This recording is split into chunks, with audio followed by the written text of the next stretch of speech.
Hello, Blake Rudis here with F64 Academy and F64 Elite, and today I want to show you how you can use the Radial Gradient tool to direct traffic of your viewer. So you could really use it as a spotlight to show them where they need to look in your photograph. And you can use it really creatively in both landscapes and portrait work. So here it is on a landscape. Here's the after.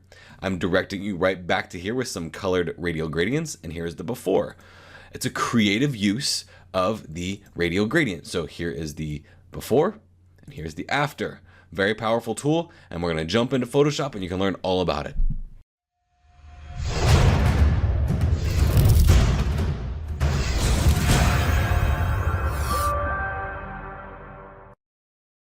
Alright, so the whole idea behind using a radial gradient is it's kind of like a spotlight. You can direct the traffic of your viewer exactly where you want them to go in your image with these creative looking spotlights.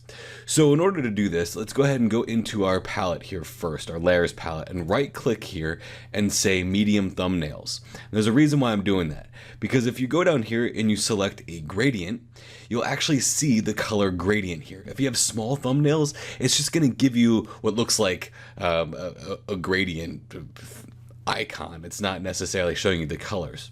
Now, the default color that's selected here is the color that's over here on the left side that I have selected as my primary color.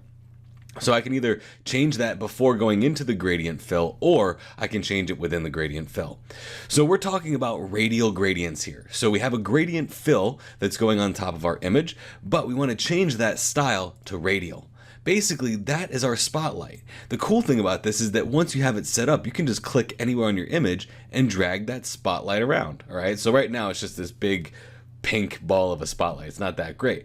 But if we go into this area right here and click to edit that gradient, we can change this color down here. So independently of what we have as our primary color selected over there, we can click right down here and maybe change this to a yellow color, because it's a landscape and we want a yellow kind of spotlight back there, okay?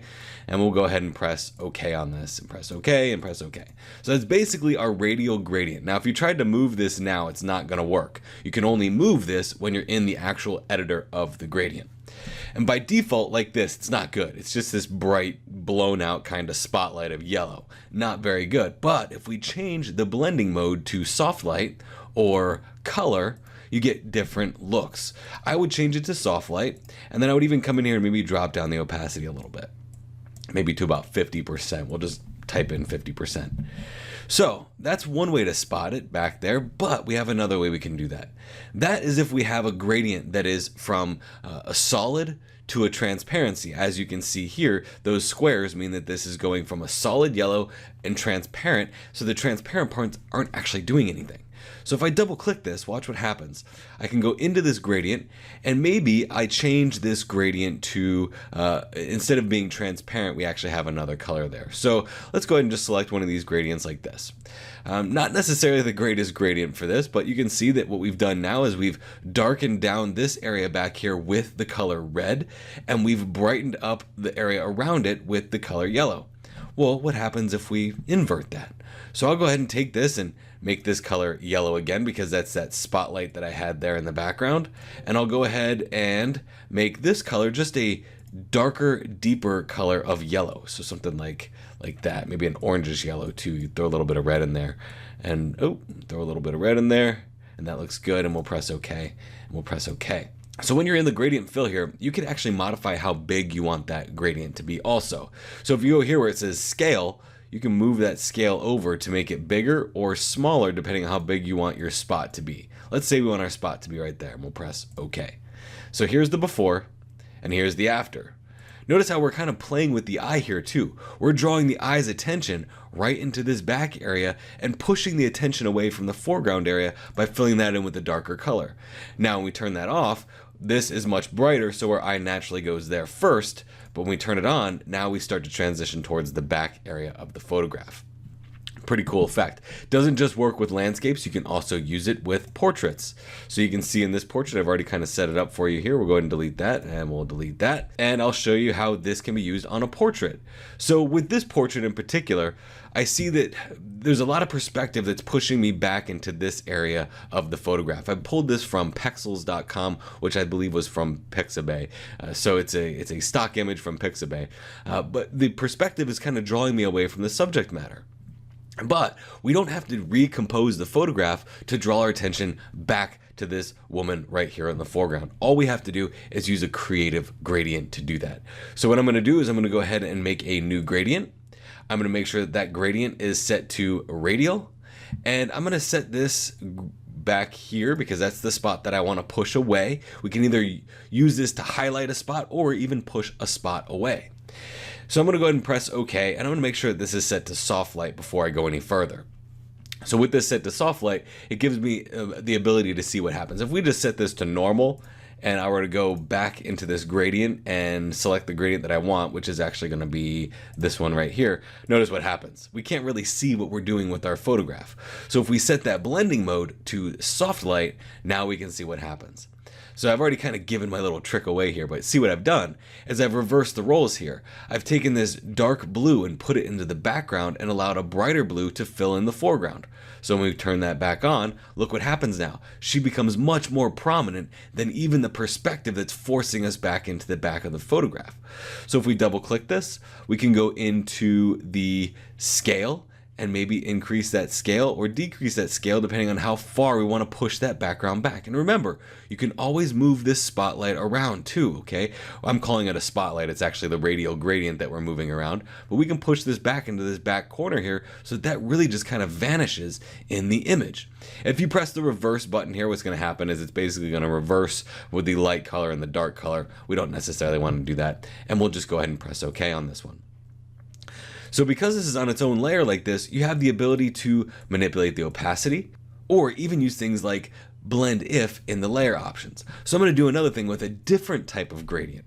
I'm going to add a new gradient here, and I'm going to make this just a regular gradient fill that is going up from this pink to transparency. So I'm going to click on that pink to transparency. I'm going to change that color to yellow.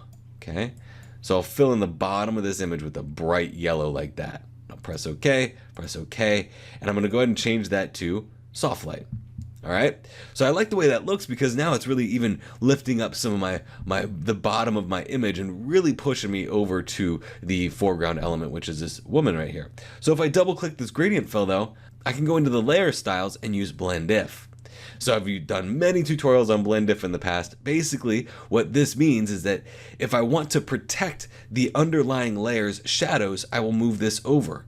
If I want to protect the underlying layer's highlights, I will pull this to the left. So it looks really harsh right now. So we'll pull this over and then we'll press Alt or Option and we can split and feather that nice and neatly in and add a nice little yellow to that. So we're using gradients in a really effective way. And that one we didn't use a radial gradient, we just used a regular gradient. So here's the before and here's the after.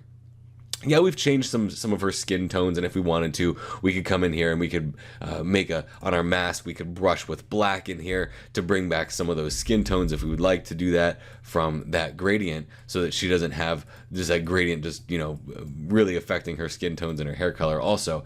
That's completely up to you. I kind of like the way this looks artistically though. So as you can see here, the radial gradient is a really powerful tool by itself to be used to push and pull the eye to certain areas of the image creatively.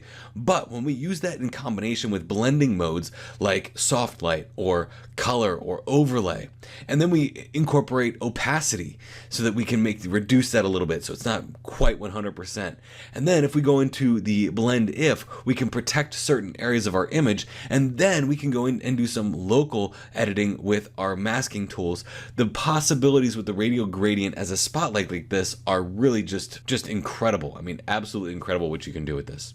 So again, my name is Blake Rudis with F64 Academy and F64 Elite. If you like this, please comment comment on it, share it, tell a friend, and subscribe, because if you subscribe, you'll get these tutorials as they come out when I produce them, usually every Friday.